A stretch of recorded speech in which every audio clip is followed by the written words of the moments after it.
बताओ भैया, आप इसी हॉस्टल में आप भी रहते हैं? नहीं सर, मैं बलिया जिला का रहने वाला हूँ। आप ये जो आप लोग चर्चा कर रहे हैं छात्रों के साथ, मैं तो जहाँ जैसे यहाँ 12-15 छात्र मिले चर्चा कर रहा हूँ 9 अक्टूबर की बीएसपी की रैली को लेकर आप क्या सोचते हैं? 9 अक्टूबर जो बीएसपी रैली कर रही है उससे कहीं कुछ नहीं होने वाला है। बीएसपी पूरी तरह से अपनी धरातल से खत्म हो चुकी है। क्यों? क्योंकि बीएसपी लेकिन डरे तो सब रहते हैं। और मैं आपको बता दूं, अगर बहन जी ने अपनी पूरी ताकत वास्तव में 27 के चुनाव के लिए लगा दी तो शायद उत्तर प्रदेश में ये भी स्थिति हो जाए कि बिना उनके किसी की सरकार भी न बने। इतनी ताकत तो उनके में है, इतना मुझे लगता है, मैं गलत भी हो सकता हूँ। सर बीएसपी जो है कि बहन जी ऐसा नहीं है, ताकत तो हर बार लगाती हैं, ताकत बहन जी हर बार लगाती हैं, कहीं से कोई कमी छोड़ती थोड़े हैं। लेकिन बहुजन के लोग खुद ही जो है कि बहुजन को वोट नहीं कर रहे हैं। बहुजन के लोग खुद ही बहुजन को वोट नहीं करते हैं। हमारे ही विधानसभा के हैं जो आज बसपा से इकलौते विधायक हैं, माननीय उमाशंकर सिंह, और जो कि हम खुद, लेकिन भाई उनकी भी तारीफ करनी पड़ेगी।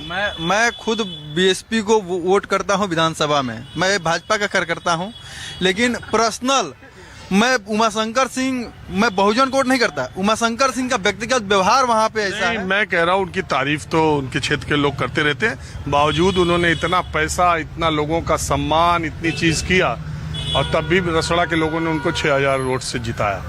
लेकिन मैं तारीफ उनकी दूसरी कर रहा हूं कि इतने माहौल में भी अकेले जीत करके वो बसपा में बने हुए हैं लगातार, और अब तक बने हैं तो इसका मतलब आगे भी बने रहेंगे। ये भी आजकल इतनी लॉयल्टी भी पॉलिटिकल मिलना बड़ी मुश्किल की बात है कि इतनी ताकतवर सत्ता, दो बाइपोलर पॉलिटिक्स, बावजूद इसके अकेले वो विधायक जीते हैं। और शायद दूसरी पार्टियों में जाए तो उनको लेने के लिए लोग भी तैयार रहे, क्योंकि वो लगातार जीत भी रहे, लेकिन तब भी वो बसपा में बने हुए हैं। बसपा में उमाशंकर चाचा बने हुए हैं, मैं उनका बहुत सम्मान करता हूं, और मैं उनको उत्तर प्रदेश का सबसे अच्छा विधायक मानता हूं। दूसरी चीज कि उनको ऐसी कोई पार्टी नहीं है जो अगर वो एक बार इशारा करे तो लेने से इनकार कर दे।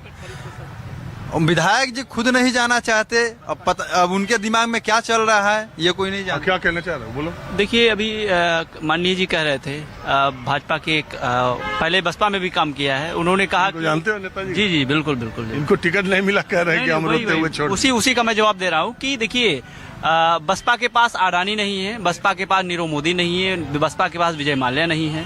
तो जो बसपा का जो देखिए, कोई भी संस्था बिना अर्थ के नहीं चल सकती। आप इस गाड़ी से आए हैं, आपका भी कुछ खर्च है, व्यक्तिगत खर्च है, तो एक इतनी बड़ी राष्ट्रीय पार्टी है, तो उसके लिए अगर उनके कार्यकर्ता उनको जुटा रहे हैं तो उसमें क्या आपको दिक्कत है? अगर हमको भी कोई अडानी जैसा आदमी मिल जाए तो हमको भी लोगों से पैसा नहीं मिलेगा, हम लेना पड़ेगा, हम भी लोगों को टिकट भी देंगे, पैसा भी देंगे।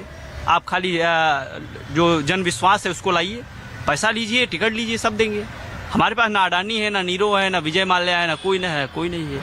तो इसलिए उनको धन जुटाना पड़ेगा, लोगों से कहना पड़ेगा कि हम तो ये 9 अक्टूबर धन जुटाने के लिए है क्या? नहीं, उनके पास ऑलरेडी है, उनके पास सिस्टम है। देखिए, धन जुटाने का मामला हमने आपसे कहा, इससे पहले भी बात किया था कि उनको लग रहा है, उनको नहीं, सबको इस चीज का एहसास है कि जो मूलभूत आवश्यकताएं हैं, जो उनके अधिकार हैं, उनको छीना जा रहा है लगातार। बोलिए सर। अभी हमारे बहुत से युवा साथी बोले कि बसपा खत्म हो गई है, वो जिस पार्टी से अभी हैं, अभी पहले जब वो बसपा को वहाँ पे वोट दे रहे हैं, फिर बाद में बीजेपी अच्छी लग रही है। जो वहाँ के विधायक हैं वो पार्टी को समझ रहे हैं, इसलिए वर्तमान में वो विधायक हैं। अकेले विधायक होने पर भी वो पार्टी नहीं छोड़े हैं।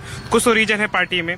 और जो आज नए अभी युवा नेता हुए हैं और अपने आप को सोच रहे हैं कि हम इस पार्टी में आने के बाद ज्वाइन कर लेंगे, उसके बाद वो कह रहे हैं कि बसपा ने वो ताकत पैदा की है इंसानों को, जो आज के नेता बने हुए हैं, ताकत पैदा की है, दूसरे पार्टी की चॉइस करने की ताकत हुई है। आप भी कुछ बोलना चाह रहे हैं? जी। हाँ बोलिए।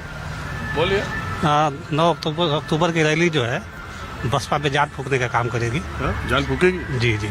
आप जाएंगे फूकने की? नहीं जान नहीं जाएंगे। हाँ जाएंगे। अरे जान फूकने यार, क्यों नहीं? ये जो है मील का पत्थर साबित होगा। ये जो आगामी चुनाव के लिए अब आप बूथ स्तर पर, जमीन स्तर पर काम भी हो रहा है बसपा का। गांव में और कैडर के लोगों को किस तरह से कहा गया है संदेश? फिर सक्रिय हो गए हैं लोग, काम कर रहे हैं लोग। फिर 2027 में जो है बसपा गुल खिलाएगी। चलिए ठीक है, आप लोगों ने बात की, इसका शुक्रिया। माहौल क्या